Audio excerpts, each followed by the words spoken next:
नंदझार के आदिवासी अनुसूचित high school के छात्र सुब्रत कप में उपविजेता बनकर लौटे। टीम आज कोलकाता से इस्लामपुर के अलुआबाड़ी रेलवे स्टेशन पहुंची हुई। वहां से वे बैंड पार्टी के साथ इस्लामपुर बस टर्मिनल तक शोभा यात्रा करते हुए पहुंचे। इसके बाद नंदझार छात्र समाज की फुटबॉल टीम बस से स्कूल के लिए रवाना हुई।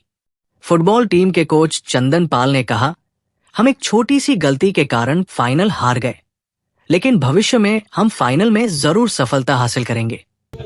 খুবই ভালো লাগছে, তবে সাফল্যটা যদি শেষটা আরো ভালো হতো খুবই ভালো লাগতো। তবে পশ্চিমবঙ্গ থেকে এই প্রথমবার আমরা যেহেতু সুব্রত কাপ 64তম এডিশনে ফাইনালে প্রবেশ করেছি এবং সেটা নবান্নের সেক্রেটারি সহ ডেপুটি স্পিকার সহ সবাই আমাদের ফোন করে অভিনন্দন জানিয়েছে। ভীষণ ভালো লাগছে।